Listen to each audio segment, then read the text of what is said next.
আসসালামু আলাইকুম, সবাইকে স্বাগত জানাচ্ছি আমাদের জুন মাসের হারভেস্ট ব্লগে। আমরা শখের বাগানিরা কিন্তু সারা বছর ওয়েট করে থাকি যে কবে এরকম সিজন আসবে, সিজন শুরু হবে, আমরা হারভেস্ট করতে পারবো।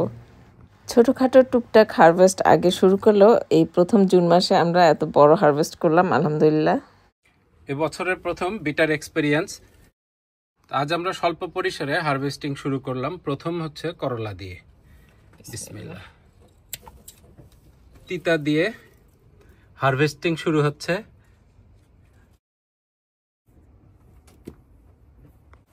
এগুলো ছোট জাতের সব, এগুলো উচ্ছে। আমাদের ভর্তা খাওয়ার জন্য রেডি হয়ে গেছে। দুইটা পাইলাম, এর মধ্যে ইচ্ছা মতো ডিম আর আলু ভেজাল দিয়ে বানাবা। আজকে ভেজাল আরেকটা দিব, বলো তো কি কি দেখি? কুইজ মরিচ। এই দেখো, আমার হাতের চেয়েও বড় হয়ে গেছে। এটাই তোমার ভেজাল? সব মিশে আজকে 5 মিশালি ভর্তা বানাবো। এইবার জুন মাসের সিম ভর্তা খাবোই। বিসমিল্লাহ। ওয়াল্লাহ, পুরো এক হাতের সমান এখনই তো হয়ে গেছে। কচি বীজ টিজ কিছুই হয় নাই। আমি ভাবছিলাম বীজ রাখবো এটা দিয়ে, আর তুমি এইভাবে চক্ষু দান করে দিলা। তোমার তো দেখ বিষাক্ত নজর, গাছপালা একেবারে সব খেয়ে দিয়ে শেষ করে ফেলো, এত কষ্টের জিনিস।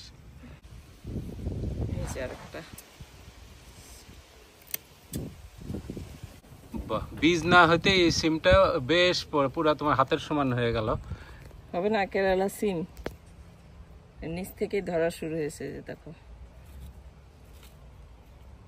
হ্যাঁ, এই যে যেখান থেকে কাটলে এখানেও কয়েকটা ঝাড় আসতেছে এখানে, তারপরে এখানে তো অনেকগুলা। মাশাআল্লাহ। এখন দেখা যাক, ওয়েদার এখন বিট্রে না করলেই হয়। ইনশাআল্লাহ সব ঠিক হয়ে যাবে। এইদিকে গাছ উঠে যাচ্ছে, এটা এখন আমরা মাচায় দিয়ে দেব।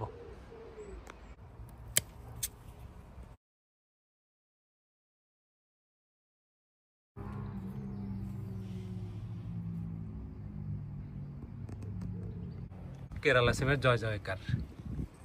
আগামী সপ্তাহে ইনশাআল্লাহ তোমাদেরকে তুলবো। আমাদের ব্লুবেরি বাগানে আপনাদের সবাইকে স্বাগতম। মা ছেলে মিলে ব্লুবেরি তুলছি। দেখে দেখে কালোগুলা তুলো।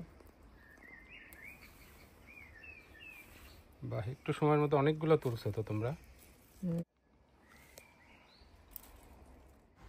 মধু মাসে বাংলাদেশের মতো টাটকা জাম খাওয়ার উপায় তো আর নাই, সেজন্য এটাই আমাদের জাম। তো আলহামদুলিল্লাহ এই একটা গাছ থেকেই প্রায় প্রত্যেক সপ্তাহেই এরকম 1বার থেকে 2বার হারভেস্ট হয়। তবে মেইন সমস্যা হচ্ছে ব্লুবেরি দেখে দেখে পাকাগুলো এভাবে তোলা। তো আমাদের টোটাল 2টা গাছ রয়েছে। একটা গাছ আর্লি পেকে যায়, আর একটা গাছে এখনো কাঁচা সব। বিসমিল্লাহ বলে দেখো কিছু আছে কিনা। মাটির নিচে ট্রেজার। ও না, ধরতেই পারে আসলে। বিসমিল্লাহ। এই যে একটা, এগুলো একেবারে পার্ল পটেটো। এই বড় গাছের মাথা থেকে আমার মনে হয় বড়গুলা বের হবে, তাহলে আমরা এই ছোটগুলারে মাফ করে দিই। দিয়ে এই জায়গার থেকে দেখো, এই যে কেবল শুরু হয়েছে। দেখি এই যে একটা। এগুলো তো হচ্ছে আমাদের কি বলে অজানাই ছিল। এগুলো গতবার কি লেফট ওভার আলুগুলো আমরা এখানে রেখেছিলাম, কারণ দিতে দেরি হয়ে গেছে। আলুগুলো বড় বড় গাছ হয়ে গেছে, মনে করছিলাম যে আর হবে না। এর মধ্যে বরফ হয়ে গেল, ফ্রোজেন হয়ে গেল মাটি। তো তার মধ্যেও সব বেঁচে আছে। এই যে দেখো, এই যে এই যে এই যে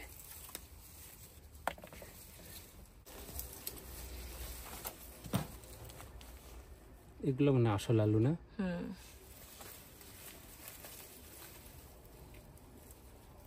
না, এগুলোর ইয়ে হয়নি, বৃদ্ধি হয়নি।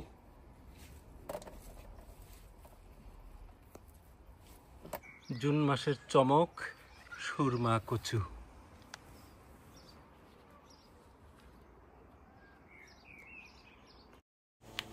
এ পর্যন্ত যত কচু গাছের চাষ আমরা করেছি, আমাদের কাছে মনে হয় যে এই কচুটাই সবচেয়ে বেস্ট। কারণ এটা একদমই গলায় ধরে না, যেটা শীতের দেশের কচু গাছের একটা সমস্যা, গলায় লেগে যায় মাঝে মধ্যে। তো এটাকে অনেক সময় সালাদ কচু, মৌলবী কচু, সুরমা কচু এক এক অঞ্চলে এক এক নামে ডাকে। তা আমাদের শ্বশুরবাড়ির ইয়েতে বলে বাবু কচু।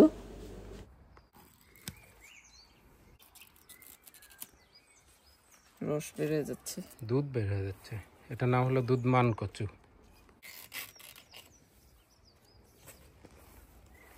বিশাল পাতা। শীতের সময় ওভার উইন্টারিং করে রাখার কারণে এবছরের সিজনের শুরুতেই মানে জুন মাসে আমরা এতগুলো কচু একসাথে আলহামদুলিল্লাহ হারভেস্ট করতে পেরেছি। আশা করছি আরও 2-3 বার হারভেস্ট করতে পারবো এই বছরে।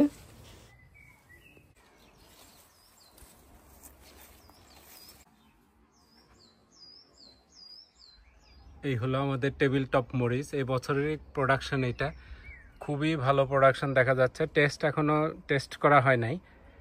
এই যে দুই দিকে 2টা পট আছে। তা এখন আমরা এটা আজকে ফার্স্ট মরিচ হারভেস্ট করব এখান থেকে। দেখো তো মরিচগুলো বেশ কালারটা কিন্তু অনেক চকচকা, বেশ সুন্দর। দেখো বিসমিল্লাহ। তোলার বয়স হয়েছে কিনা কে জানে।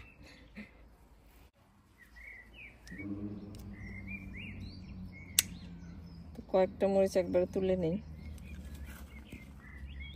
বাবা, এটা তো হেভি বোম্বা হয়েছে। ক্যাপসিকাম সাইজের। এবার চলে আসলাম আমাদের মরিচের বনে। এখান থেকে কয়েকটা সুগন্ধি মরিচ তুলবো। আপনারা কি চিনতে পারছেন এই মরিচটাকে?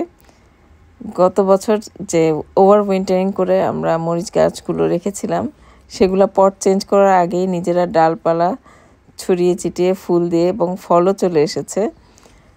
তো মে মাস থেকে ফুল আসা শুরু হয়েছিল। যদিও পট চেঞ্জ করার সুযোগ হয়নি, পট চেঞ্জ করলে হয়তো ওরা হাত পা ছড়িয়ে আরও বড় হয়ে আরও বেশি ফুল ফল ধরতো। তো আলহামদুলিল্লাহ জুন মাস থেকেই একটু একটু মরিচ তুলে শাক সহ বিভিন্ন তরকারিতে 1-2টা মরিচ দিলেই একদম পুরো মনে হয় যে ঘি দিয়ে রান্না করা। তো এই হচ্ছে ঘি নাগা, আমাদের প্রিয় ঘি নাগা, যেটা একদম নাগা মরিচের ঘ্রাণ, কিন্তু নাগার চেয়ে ঝাল কিছুটা কম, আমাদের জন্য সহনীয় আর কি। নতুন নতুন প্রোডাকশন কেবল শুরু হয়েছে। অলরেডি পেকেও গেছে দেখো।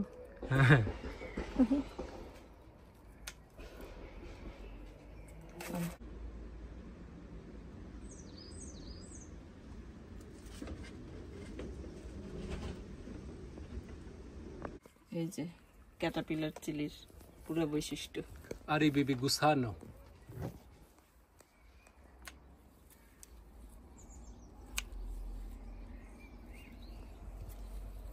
আমি কিন্তু লুকায় লুকায় সেদিন একটা তুলে নিয়ে খেলাম। আমিও গেছি।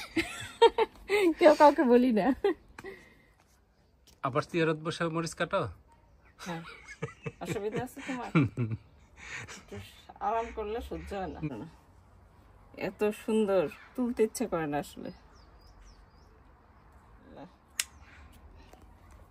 তো এটাই সেই আমাদের গত বছরের মির্চ মশলা যে মরিচটা ছিল, আমরা সস বানিয়েছি গ্রিন চিলি সস, সেই মরিচটাই ওভার উইন্টারিং করে এটাও রেখেছিলাম।